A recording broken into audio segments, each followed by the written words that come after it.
जय हिंद दोस्तों, स्वागत है आपका हमारे YouTube चैनल में। जैसा कि हम पिछले वीडियो में यूरोप के राष्ट्रवाद को पढ़ रहे थे इतिहास के सेक्शन में, यूरोप के राष्ट्रवाद को समझ रहे थे, जिसमें हमने पिछले वीडियो में गौरीबाल्डी के बारे में समझा था, जिसमें गौरीबाल्डी के बारे में जानने की कोशिश की थी, जिसमें हमने गौरीबाल्डी का एक सिंपल इंट्रोडक्शन दिया था कि गौरीबाल्डी थे कौन। तो गौरीबाल्डी एक महान क्रांतिकारी थे, एक नाविक थे और मेजनी के विचारों का वो समर्थक हुआ करते थे। कौन हुआ करते थे? मेजनी के विचारों का समर्थक हुआ करते थे। और उन्होंने कर्मचारी और राष्ट्र स्वयंसेवक का एक सैन्य दल बनाया था। क्या बनाया था? एक सैन्य दल बनाया था, जिसमें उनके सैनिकों ने सिसिली और नेपल्स के ऊपर आक्रमण कर उसको अपने अंदर में कर लिया था। पिछले वीडियो में हमने यहां तक कवर कर लिया था। अब आज हम पढ़ेंगे गौरीबाल्डी के आगे के बारे में कि गौरीबाल्डी ने कैसे इटली के एकीकरण में अपना योगदान दिया और किस प्रकार गौरीबाल्डी लास्ट में पुनः हार जाते हैं, किस प्रकार वो टूट जाते हैं। तो आइए गौरीबाल्डी के बारे में समझते हैं। गौरीबाल्डी विक्टर के रूप में सत्ता संभाला। विक्टर इमैनुअल ने जिस प्रकार सत्ता को संभाला था, जिस तरह विक्टर ने अपने सत्ता में अपना राष्ट्रवादी भावनाओं को बढ़ाया था, राष्ट्रवादी भावनाओं को जगाया था, ठीक उसी प्रकार गौरीबाल्डी ने भी विक्टर के रूप में सत्ता को संभाला। काबूर ने भी, काउंट काबूर जी, जो पिछले वीडियो में हमने काउंट काबूर के बारे में भी जिक्र किया था कि काउंट काबूर भी एक सफल राष्ट्रवादी थे, एक सफल कूटनीतिज्ञ थे। तो काबूर ने भी इनका समर्थन दिया, क्योंकि दक्षिण पार्ट्स को काबूर अपने पार्ट में नहीं मिला पाए थे। इटली के पिडमॉन्ट और सर्डिनिया में दक्षिण पार्ट को नहीं मिला पाए थे। तो वो गौरीबाल्डी, काबूर ने भी समर्थन दिया। किसका? गौरीबाल्डी का, क्योंकि वो दक्षिण अभियान के लिए समर्थन दिए थे, क्योंकि वे दक्षिण अभियान को मिलाना चाहते थे, दक्षिण को मिलाना चाहते थे, दक्षिण के पार्ट्स को, जैसे रोम हो गया, उसको मिलाना चाहते थे। कौन? गौरीबाल्डी। 1862 का समय होता है और रोम पर आक्रमण किया जाता है। रोम पर आक्रमण कौन करता है? गौरीबाल्डी का सेना, जो राष्ट्र सेवक संघ का भी जो नेता संघ था, जो दल था, उसका भी, उसके ऊपर आक्रमण किसके द्वारा किया जाता है? गौरीबाल्डी के द्वारा किया जाता है। कब किया जाता है? 1862 में गौरीबाल्डी के द्वारा आक्रमण रोम पर किया जाता है। लेकिन काबूर इसका विरोध करता है।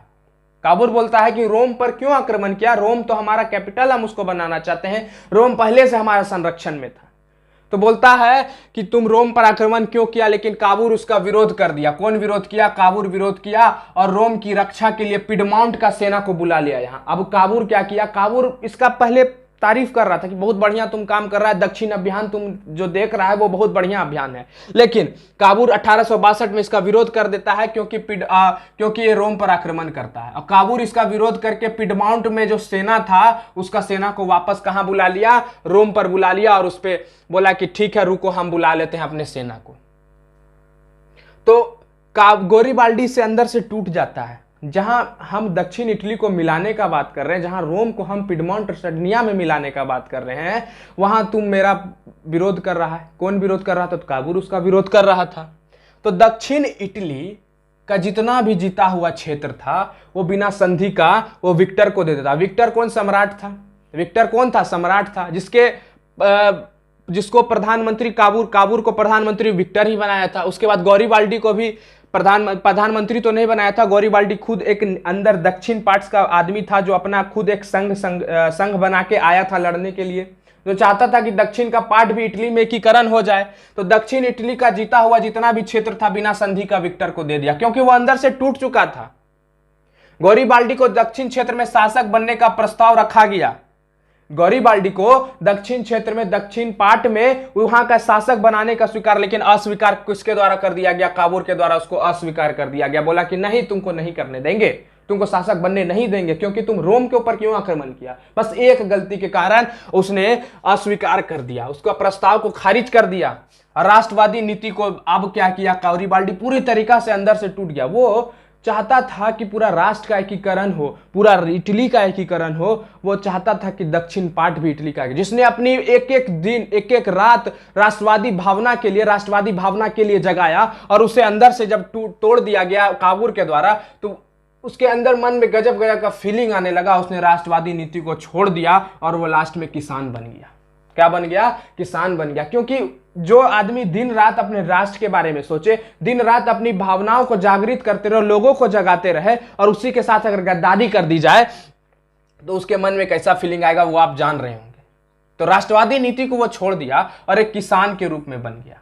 तो राष्ट्र के प्रति उसने त्याग, राष्ट्र का प्रति जो त्याग दिया था, वो राष्ट्र के प्रति जो अपना घर परिवार सब कुछ भूल चुका था, वो आदमी, वो बंदा जो अपना राष्ट्र के प्रति सब कुछ भूल गया, वो त्याग को देखकर लाला लाजपत राय पूरा प्रोत्साहित हुए थे। और लाला लाजपत राय ने इसकी जीवनी लिखी थी। किसने लिखी थी? लाला लाजपत राय, जो अपने आप में महान व्यक्ति थे, उसने इसकी जीवनी लिखी गौरीबाल्डी की। तो 1862 में काबूर की मृत्यु हो जाती है। क्या हो जाती है? काबूर की मृत्यु हो जाती है। अब काबूर अपने आप में एक सफल कूटनीतिक है, वो भी राष्ट्रवादी भावना जगाने वाला, वो ऐसा व्यक्ति नहीं था कि अगर थोड़ा सा इसके पास गलती हो गया तो समझ लीजिएगा कि वो राष्ट्रवादी भावना का लोग नहीं था। नहीं, राष्ट्रवादी भावना का वो लोग था। अब काबूर की मृत्यु हो जाती है तो पूरे इटली का एकीकरण नहीं हो पाता है। अब जो इटली का एकीकरण वो सिर्फ एक आदमी के हाथ में आ गया। वो कौन? विक्टर इमैनुअल, सम्राट के हाथ में आ गया। और विक्टर, शेष इटली का एकीकरण विक्टर ने स्वयं किया। शेष इटली का एकीकरण किसने किया? विक्टर ने अपने साथ स्वयं किया। 1870-71 का समय, फ्रांस और प्रसा के बीच में युद्ध, ये फ्रांस ये प्रसा, ये लोग दोनों के बीच में युद्ध शुरू हो गया। क्या हो गया? युद्ध शुरू हो गया। अब युद्ध जब शुरू हुआ तो पोप का संरक्षण, फ्रांस और प्रसा के बीच जैसे युद्ध शुरू हुआ तो अब पोप को वो मारने चला गया। तो अब पोप का संरक्षण फ्रांस नहीं कर पा रहा था। क्या कौन नहीं कर पा रहा था? पोप का संरक्षण जो है, पोप जो जगह का क्षेत्र था, पोप जो चाहता था कि सिसिली और नेपल्स उसके आकर उसके में हो, वो पोप जो है उसका संरक्षण फ्रांस नहीं कर पा रहा था। पोप का संरक्षण कौन नहीं कर पा रहा था? फ्रांस नहीं कर पा रहा था। क्यों? क्योंकि वहां पर एक आदमी बैठा हुआ था। वो कौन था? पोप। पोप का संरक्षण कौन नहीं कर पा रहा था? फ्रांस नहीं कर पा रहा था। क्यों? सिर्फ एक पोप के बदौलत। पोप जो था इतना घटिया व्यक्ति था, वो चाहता था कि राष्ट्र का एकीकरण मेरे नेतृत्व में, मतलब धार्मिक दृष्टि से हो, जहां पे दंगा फसाद डेली होते रहे, वहां पे राजा पोप बनता रहे। तो फ्रांस संरक्षण नहीं दिया। लेकिन विक्टर जो था अपने आप में एक बहुत बढ़िया सम्राट था, क्योंकि वो काउंट काबूर को, गौरीबाल्डी तक को समर्थन करता था। तो विक्टर वह परिस्थिति को समझकर लाभ उठाता है और पोप को वेटिकन सिटी का किला में बंद कर देता है। पोप को आया, बोला कि तुम जो है एक काम करो, तुम एक किला में बंद हो जाओ। कौन सा किला? वेटिकन सिटी का किला में। अब जैसे वेटिकन सिटी का किला में उसको बंद करता है पोप को, बस पोप का राजमहल को छोड़ के सबको इटली में मिला लेता है। ले, ये क्या हो गया? पोप अंधेरे में है और इधर पूरा विक्टर जो है पूरा इटली का एकीकरण करके तैयार है। इटली का एकीकरण हो गया। अब पोप जब बाहर निकलेगा, सोचिए कैसा माहौल होगा। जैसे पोप बाहर निकला, पोप बोला हम इसको नहीं मानेंगे, तुम इटली का एकीकरण कैसे कर लिया? लेकिन बाद में मुद्दा को सुलझाया गया, मुसोलिनी को उसका द्वारा निदान किया गया। पोप का राजमहल छोड़ के जितना भी क्षेत्र था वो सबको मिला लिया, मीन्स रोम तोम सबको मिला लिया इटली में, और रोम को राजधानी बना दिया इटली का। ठीक है, तो इस तरह हमने गौरीबाल्डी और इटली के एकीकरण को समझ लिया। इटली, आशा करते हैं कि इटली के एकीकरण में आपको अभी तक कोई दिक्कत नहीं आया होगा। अगर कहीं दिक्कत भी आ रहा होगा तो पिछले वीडियो को थोड़ा रिवाइज कर लीजिएगा, थोड़ा सा जरूर।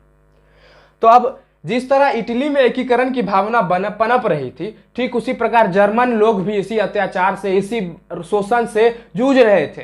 कहीं ना कहीं उनके ऊपर भी अत्याचार शोषण किया जा रहा था। सिर्फ एक देश प्रासा या ऑस्ट्रिया, जहां देखिए प्रासा या ऑस्ट्रिया टांग अपना अड़ाए हुए थे और लोगों के ऊपर शोषण अत्याचार कर रहे थे। तो जर्मनी का एकीकरण भी होना बहुत जरूरी था, क्योंकि जर्मनी भी बहुत पार्ट में बटा हुआ था। वहां के लोगों के द्वारा भी लोगों को शोषण किया जा रहा था, क्योंकि लोगों के ऊपर दिन प्रतिदिन शोषण अत्याचार किसके द्वारा? ऑस्ट्रिया के द्वारा, प्रसा के द्वारा कर दिया जा रहा था। तो ठीक जिस प्रकार इटली में राष्ट्रवादी की भावना जन्मी, जर्मनी भी उसी समय, जर्मनी भी वह राष्ट्रवादी भावना 1830 की क्रांति, फ्रांसीसी क्रांति से जर्मनी भी अछूता नहीं रहा था।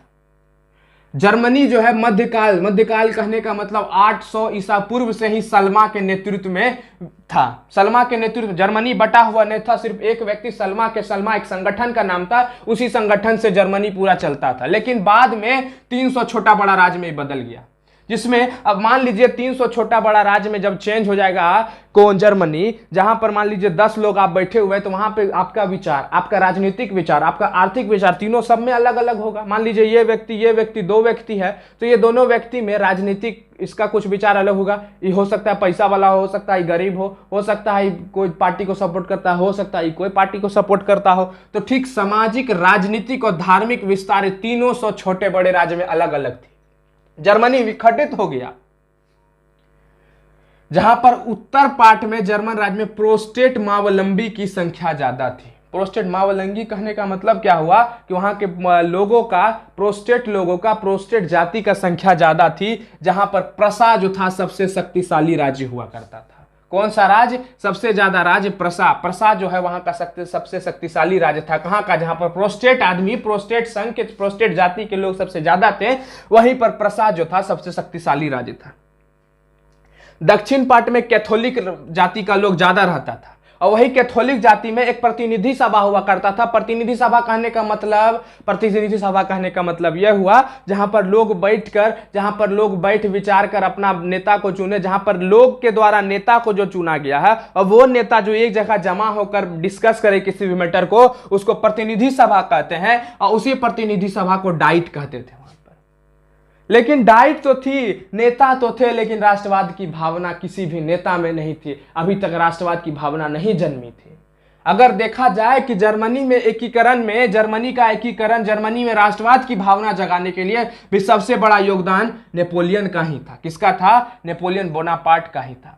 क्योंकि 1806 में वो जो जर्मन क्षेत्र को वो जीता था, उसको जर्मन राइन संघ में बदल दिया। किस में बदल दिया? जर्मन का जो प्रांत था, जो राजा महाराजाओं का क्षेत्र था, वो राजा महाराजा लोगों के ऊपर जो अत्याचार, वो जो शोषण किया करते थे, वो क्षेत्र को जीतकर जर्मन राइन संघ में वो क्षेत्र को बदल देता है। और यहीं से राष्ट्रवाद की भावना पनपती है कि हमें भी जागरूक होना पड़ेगा। जिस प्रकार नेपोलियन जी ने भावना को जगाया था फ्रांसीसी क्रांति में, जिस तरह 1830 की क्रांति का सबसे बड़ा श्रेय योगदान जिन्हीं का है, इटली में भी योगदान, इटली के एकीकरण में भी इनका योगदान है। इटली में राष्ट्रवाद की भावना जगाने में भी जो नेपोलियन जी का हाथ है, वहां पर जर्मनी के लोगों में भी यह भावना जन्मने लगी। अब प्रसा का चांसलर कौन था? बिस्मार्क था। कौन था? प्रसा का चांसलर बिस्मार्क था, जो हिगेल का विचार से समर्थन करता था। वो हिगेल के विचारों का समर्थक था। मतलब हिगेल का जो विचार था उसके पीछे पीछे वो भी कौन चलता था? बिस्मार्क चलता था। बिस्मार्क को हम आने वाले वीडियो लेक्चर में जरूर कवर करेंगे, क्योंकि अगला टॉपिक ही बिस्मार्क है, जो एक राष्ट्रवादी भावना का थे, जो एक चाहते थे कि जर्मनी का भी एकीकरण हो। लोगों ने तरह तरह के माध्यम से जर्मनी का एकीकरण को बढ़ाया। कोई कविता के माध्यम से, तो कोई चित्रकला के माध्यम से, तो कोई बोल बोल के, कोई स्पीच देके, तो अनडर्ट कविता के माध्यम से देशभक्ति को जगाया। इस प्रकार जर्मनी भी जो है सामंतवादी व्यवस्था से निकलकर आधुनिक युग में प्रवेश कर गया। सामंतवादी युग कहने का मतलब क्या हुआ कि जो लोग स्लेवरी में जी रहे थे, जो लोग दास प्रथा में जी रहे थे, जो लोग दूसरों के ऊपर शोषण करने पर जी रहे थे कि लोग हम पे शोषण करेगा, लोग हम पे अत्याचार करेगा, उसी को हम सामंतवादी व्यवस्था कहते हैं। जो लोग दिन पर दिन के ऊपर शोषण करते थे, वो जो शोषण हो रहा था, वो युग जो था जर्मनी में, वो सामंतवादी युग था। और वही युग में जो लोग जी रहे थे, उस युग से निकलकर वो अब जर्मनी आधुनिक युग में चला जाता है। बल्कि सिर्फ कविता के माध्यम से, सिर्फ चित्रकला के माध्यम से ही राष्ट्रवाद की भावना नहीं जन्मी थी। राष्ट्रवाद की भावना जन्माने में योगदान शिक्षण संस्थान का भी था, एजुकेशनल इंस्टीट्यूशन का भी था, बल्कि विद्यार्थी का भी था। वो दोनों मिलकर एक सभा का गठन करते हैं, जिसे हम ब्रूसेनसेफ्ट नामक सभा बोलते हैं। क्या बोलते हैं? ब्रूसेनसेफ्ट नामक सभा का गठन करते हैं। और ये ब्रूसेनसेफ्ट में वाइमर राज्य का सेना विश्वविद्यालय आंदोलन का केंद्र था। यहीं से सभी लोग आंदोलन करते थे। कहां से? वाइमर राज्य सेना एक विश्वविद्यालय का केंद्र था। विश्वविद्यालय में आंदोलन का केंद्र कौन था? वाइमर राज्य का सेना। वाइमर राज्य का सेना विश्वविद्यालय केंद्र था आंदोलन का। अब क्या हुआ कि जिस ऑस्ट्रिया का चांसलर मेटरनिख, अब मेटरनिख क्या चाहता था? सब जगह मेटरनिख ही आया है। कहा खचड़ा आदमी था, कहा कि चाहता था कि किसी का भी एकीकरण हो ही ना। अगर एकीकरण हो जाएगा तो हम राज कैसे करेंगे? लेकिन मेटरनिख आंदोलन, इस आंदोलन जो वाइमर राज्य का सेना में गठित हुआ था, जो आंदोलन वहीं से पनपता था, उस आंदोलन को दबाने के लिए कार्लसवाद का आदेश जारी करता है। कौन सा आदेश? कार्लसवाद का आदेश को जारी करता है और बोलता है कि यहां पर कोई भी आंदोलन नहीं चलेगा, कोई भी आंदोलन नहीं चलेगा। अब 1834 का समय आता है।